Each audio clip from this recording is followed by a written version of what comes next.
Welcome to सामाजिक विज्ञान। पिछले वीडियो में मैंने आपसे what is democracy, why democracy part 1 में डेमोक्रेसी की मीनिंग और उसकी डेफिनेशन को डिस्कस किया था।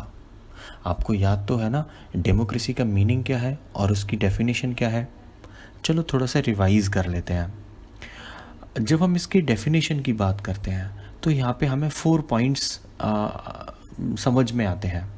वो 4 पॉइंट्स मैंने यहाँ पे हाईलाइट किए हैं। इसकी डेफिनेशन है democracy is a form of government in which the rulers are elected by the people. Democracy एक ऐसी फॉर्म ऑफ गवर्नमेंट है जहाँ पे रूलर्स कॉमन पीपल के थ्रू इलेक्ट किए जाते हों। तो इसमें ये 4 पॉइंट्स हैं जो कि इनको हम ऐसे करके समझते हैं।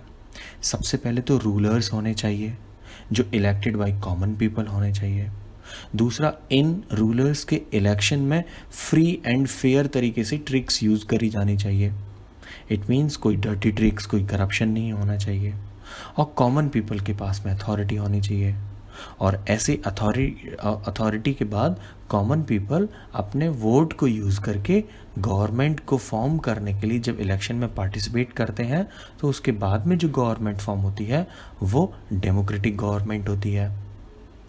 Okay, now we are going to discuss what is the difference between democracy and non-democracy. सबसे पहले हम डेमोक्रेटिक गवर्नमेंट को समझते हैं।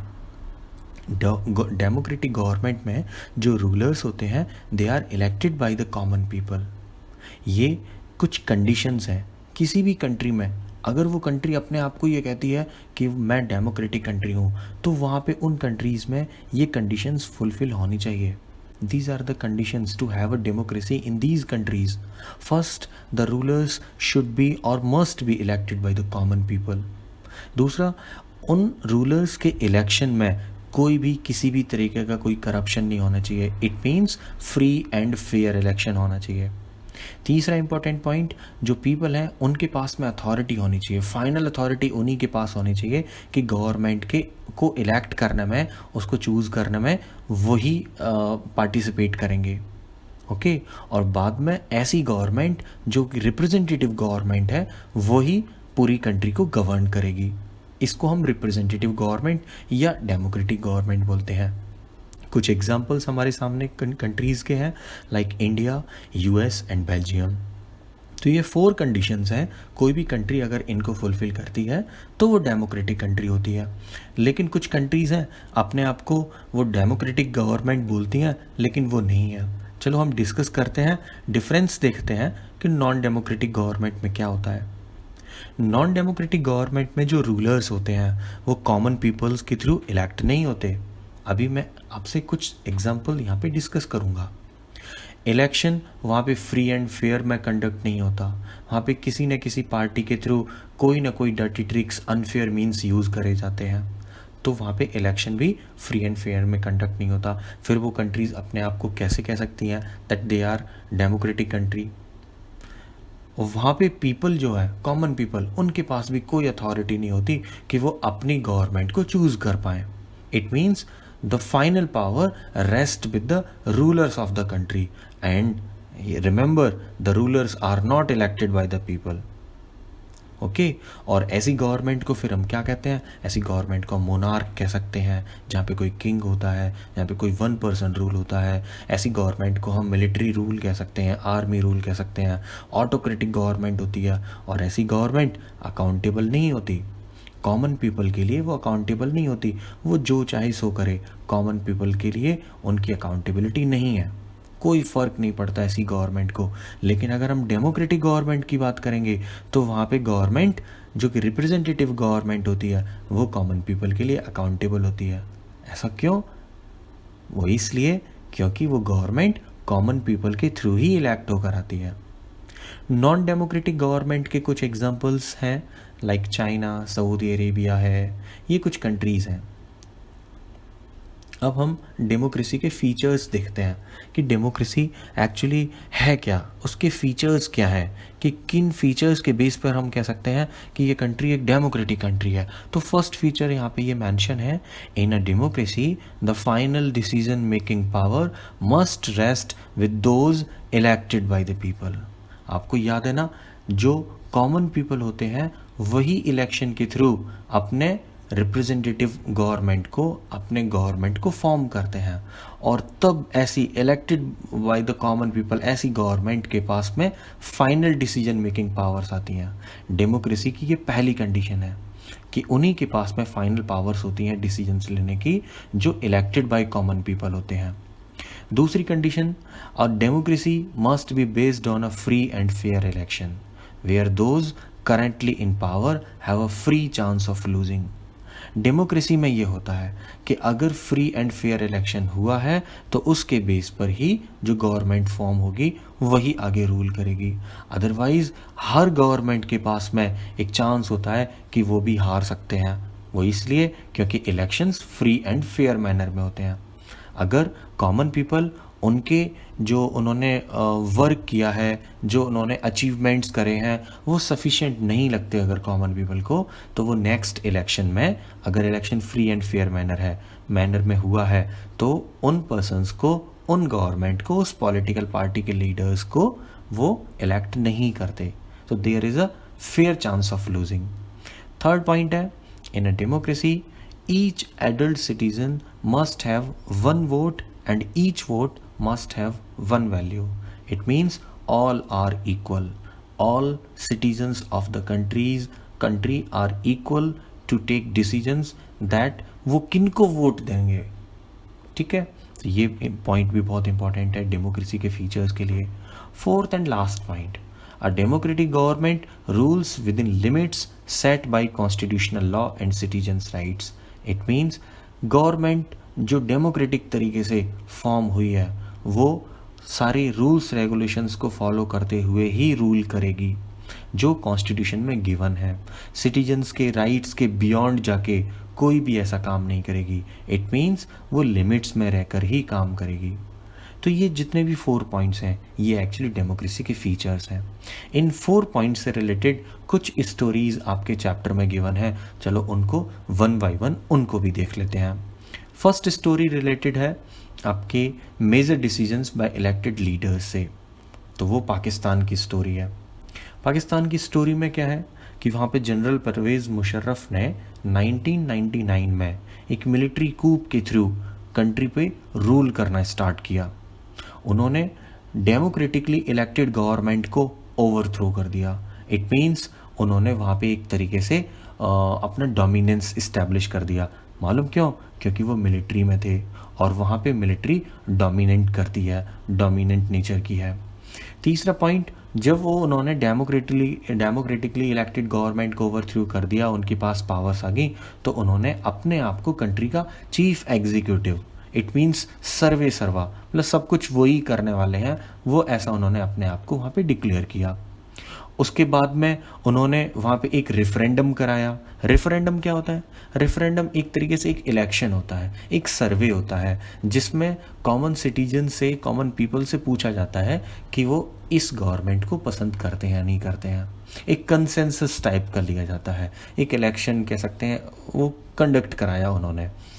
तो जब उन्होंने ये रेफरेंडम कंडक्ट कराया तो बहुत सारे मीडिया पर्सन्स ने, बहुत सारे लोगों ने जो अपोजिशन में थे, उन्होंने बोला कि ये फेक रेफरेंडम है, इसमें बहुत सारी मल practices means dirty tricks use हुई हैं, उन्होंने फ्रॉड किया इलेक्शंस में, ऐसा बोला।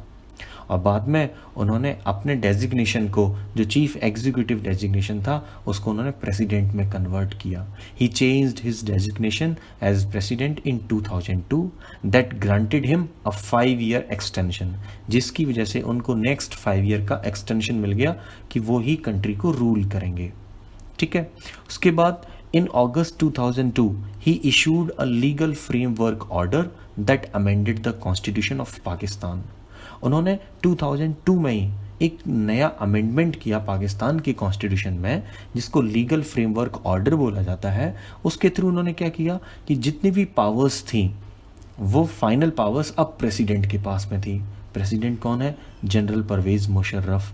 और ये जो लीगल फ्रेमवर्क ऑर्डर है, इस ऑर्डर के थ्रू सारी जितनी भी असेंबलीज थी, वो नेशनल लेवल पर हों, प्रोविंशियल लेवल पर हों, सारी असेंबलीज को डिसमिस करने की पावर अब प्रेसिडेंट के पास आ चुकी थी। इट मीन्स लेजिस्लेटिव और एग्जीक्यूटिव पावर अब किसके पास थी? प्रेसिडेंट, और प्रेसिडेंट कौन है? जनरल परवेज़ मुशर्रफ। और जनरल परवेज़ मुशर्रफ किस तरह से आए यहाँ पे प्रेसिडेंट बने?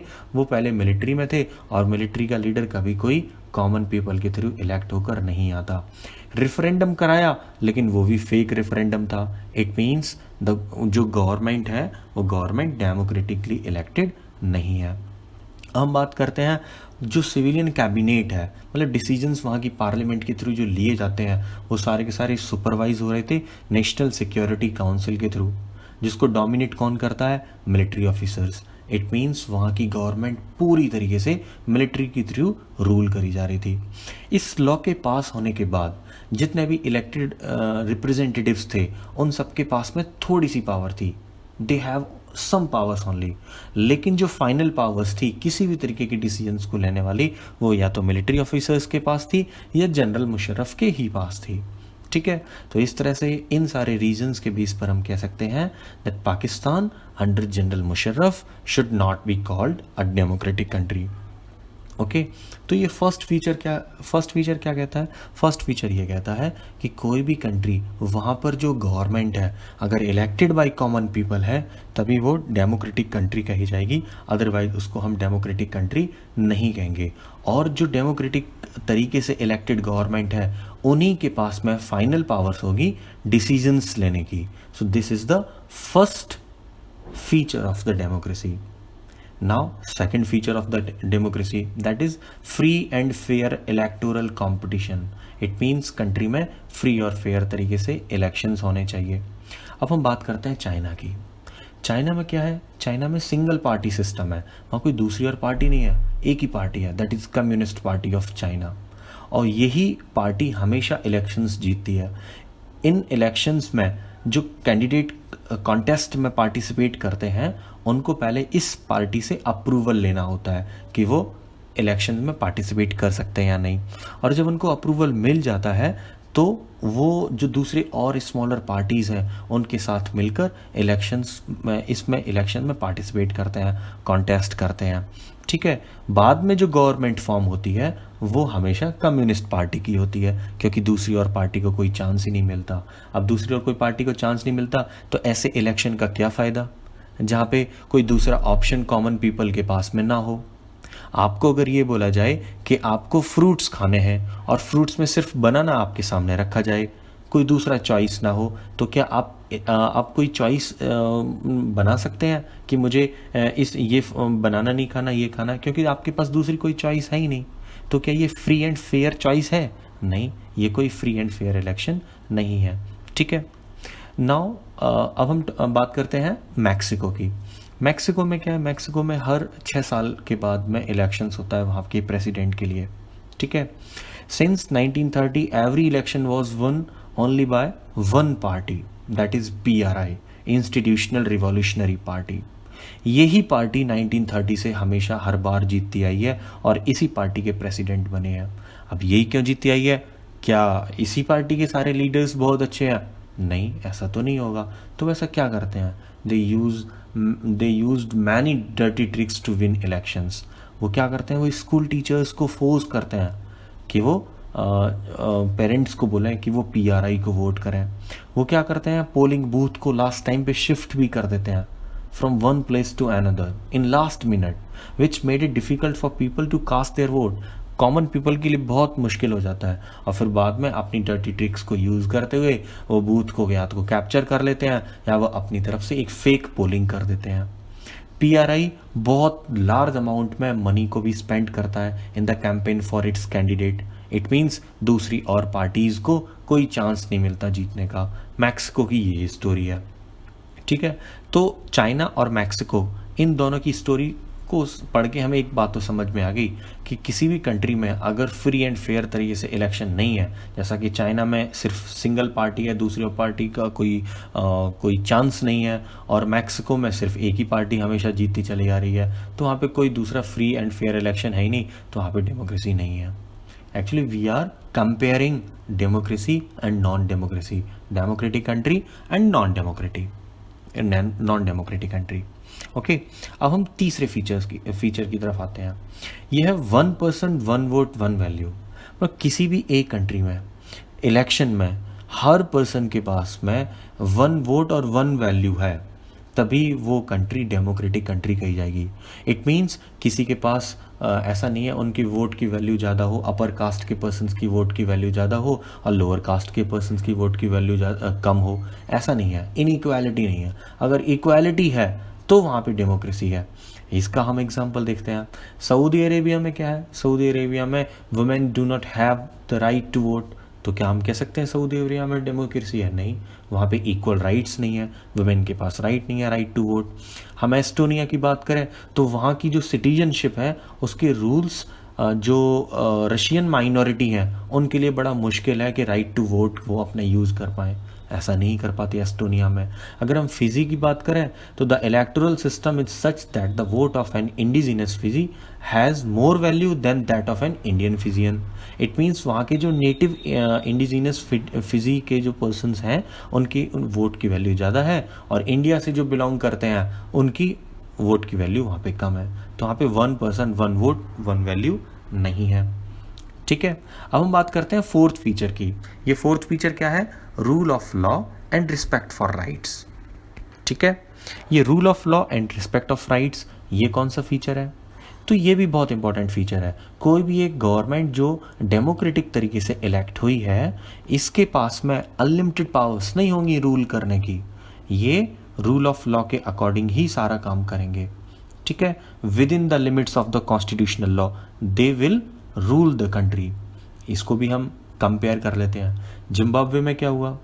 रॉबर्ट मुगाबे जो ज़ेनु पीएफ पार्टी से बिलोंग करते हैं, वो जिसने फ्रीडम स्ट्रगल में भी पार्टिसिपेट किया था, वो इलेक्शंस में अनफेयर प्रैक्टिसेस यूज़ करते हैं। अब जब इलेक्शन में अनफेयर प्रैक्टिसेस यूज़ करेंगे तो उनके जीतने के चांसेस बढ़ जाएंगे।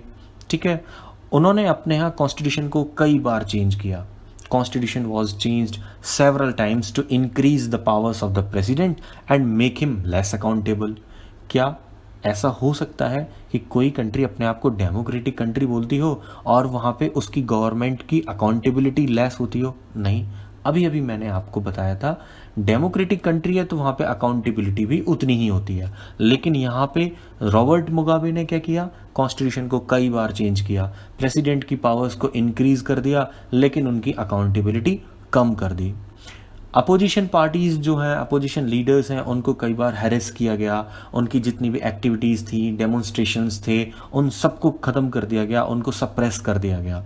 Public protest demonstrations against the government are declared illegal. वहाँ पे जितनी भी और दूसरी प्रैक्टिसेस गवर्नमेंट के अगेंस्ट में थी, उन सब के ऊपर लिमिट्स, उन सबको लिमिट कर दिया गया। इट मीन्स एक तरीके से सेंसरशिप इम्पोज कर दी गई। ठीक है, there is a law that limits the right to criticise the president. President को अब कोई क्रिटिसाइज नहीं कर सकता था। टेलीविज़न, रेडियो, मीडिया, ये सारे के सारे गवर्नमेंट के कंट्रोल में है। सिर्फ रूलिंग पार्टी है वही उसके दिए हुए जो स्पीचेस हैं, उन्हीं की जो बताए हुए सारे प्रोग्राम्स हैं, वही सारे टेलीकास्ट किए जाएंगे, टेलीविज़न के थ्रू, रेडियो के थ्रू ब्रॉडकास्ट किए जाएंगे। तो इस तरीके का सिस्टम जिम्बाब्वे में है। The government has ignored some court judgments also that went against it and has pressurised जजेस। इट मीन्स जजेस भी प्रेशर में आके वहाँ पे काम करते हैं। जुडिशरी भी इंडिपेंडेंट तरीके से वहाँ पे काम नहीं करती, और गवर्नमेंट भी क्या करती है? जो कोर्ट के जजमेंट्स हैं उनको इग्नोर कर देती है। इट मीन्स वहाँ पे फाइनल अथॉरिटी भी जजेस के पास में नहीं है टू टेक डिसीजंस और टू टेक जजमेंट। तो ये सारे पॉइंट्स हैं। इन सारे पॉइंट्स के बेस पर हम ये कह सकते हैं कि जिम्बाब्वे में डेमोक्रेसी नहीं है। क्यों नहीं है? क्योंकि वहाँ पे रूल ऑफ लॉ नहीं है। कभी भी कोई भी रूल को चेंज किया जा सकता है। ज़ेनु पीएफ पार्टी के जो लीडर्स हैं रॉबर्ट मुगाबे, उसको कभी भी चेंज कर सकते हैं। ठीक है, रिस्पेक्ट फॉर राइट्स भी नहीं है। अदर जो अपोजिशन पार्टीज़ हैं उनको भी रिस्पेक्ट नहीं किया जाता, उनके राइट्स को, उनके इंटरेस्ट को प्रोटेक्ट करने के लिए कुछ भी नहीं किया जाता। तो ये फोर्थ जो फीचर है वो वहाँ पे एप्लीकेबल नहीं है। तो इट मीन्स वहाँ पे भी डेमोक्रेसी नहीं है। तो ये 4 फीचर्स हमने पढ़े। इन 4 फीचर्स के बेस पर, जो डेमोक्रेसी के बहुत इंपॉर्टेंट फीचर्स हैं, इनके बेस पर हम ये समझ सकते हैं कि किसी भी कंट्री में डेमोक्रेसी है या किसी भी कंट्री में डेमोक्रेसी नहीं है। आपको ये फीचर्स अगर फिर से देखने हैं तो एक बार आप इसको बैक करेंगे और फिर से इसको देख लेंगे। ठीक है, okay, I hope you enjoy the video. Thank you for watching this video. Next video के लिए आप चैनल को सब्सक्राइब करिए और नेक्स्ट वीडियो मैं जल्दी अपलोड करूँगा। Thank you.